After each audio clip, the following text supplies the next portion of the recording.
एक घना जंगल था जहां अंधेरा छाया रहता था और गांव वाले उस ओर जाने से कतराते थे। कहते हैं वहां कोई अजीब सी आवाज गूंजती थी जो रात में डराने वाली लगती थी। कुछ लोगों का मानना था कि वहां हैरतअंगेज बातें होती है।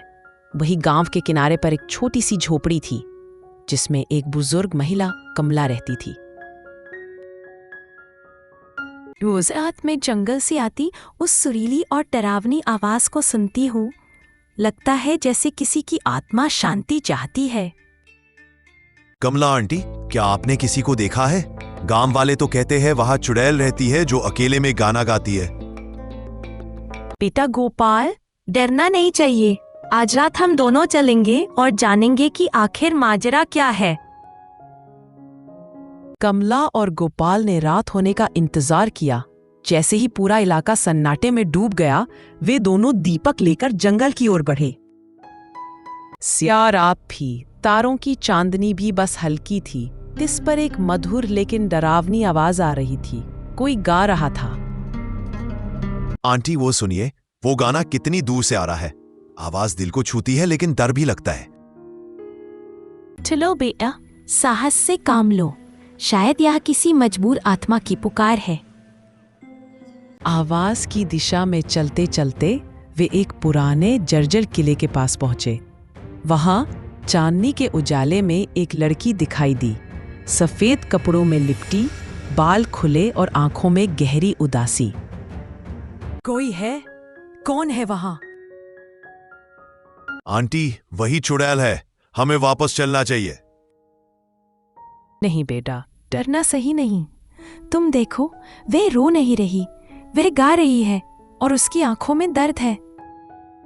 कमला हिम्मत टेलकर रूपा के पास जाती है। रूपा चौंककर उनकी ओर देखती है लेकिन मुस्कुरा देती है। आप डरी नहीं, सब मुझसे डरकर भागते हैं। कोई मेरी बात नहीं सुनता। बेटा, मैं तो तुम्हें अपना सा महसूस कर रही हूँ। बताओ, यूं गा रही हो ऐसे अकेले में? मैं यहाँ बरसों से हूँ। मेरी एक चाहत अधूरी रह गई थी जिसे मैं हर रात अपने गाने से पूरा करने की कोशिश करती हूँ। आपकी कहानी क्या है? क्या आपको कुछ चाहिए? कभी मेरा मोहब्बत में दिल टूटा था। उसके बाद मैं इस किले में आकर गाने लगी ताकि आत्मा को शांति मिले।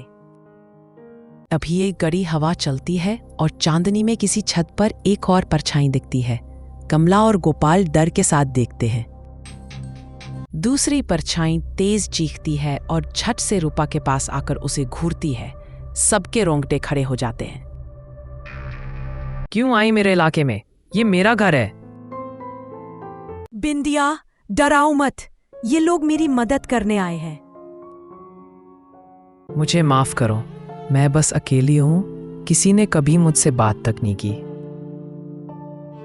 बिंदिया, तुम्हें डरने की जरूरत नहीं। हम इंसान भी अकेलापन जानते हैं। आओ मिलकर कुछ अच्छा सोचें। दोनों चुड़ैलें कमला और गोपाल के पास बैठ जाती है। पहली बार किसी ने उनकी पीड़ा समझी थी। क्या हमें आपकी अधूरी कहानी जानने का मौका मिलेगा?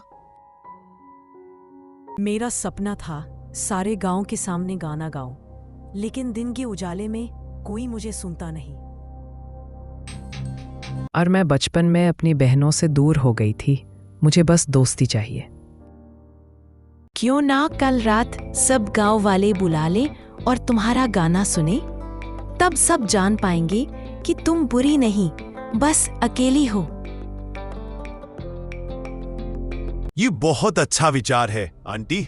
मैं सबको बताऊंगा कि यहाँ कोई डरावनी चुड़ैल नहीं, बल्कि दो उदास आत्माएं हैं। अगले दिन गोपाल ने गांव के लोगों को बुलाया और सारी बातें बताईं। गांव के लोग खुशी खुशी रात में आने को तैयार हो गए। सबकी नजरें जंगल की ओर थी। रात होते ही गांव वाले इकट्ठा हो गए। कमला, गोपाल, रूपा और बिंदिया सबके सामने आए। आज पहली बार इतने लोगों के सामने गाऊंगी। क्या तुम सब मुझे सुनोगे? जरूर सुनेंगे। अब हमें डर नहीं लगता, बल्कि हम सब दोस्त बनेंगे। रूपा ने गीत छेड़ा। उसकी आवाज में दर्द भी था, सुंदरता भी और राहत भी।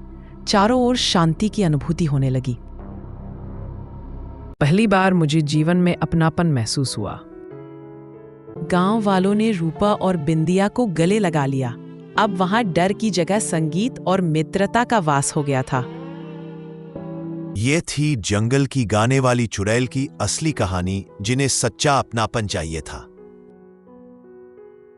कहानी से हमें यह सीखने को मिलता है कि अकेलेपन और गलतफहमी से ज्यादा डरावनी कोई चीज नहीं होती।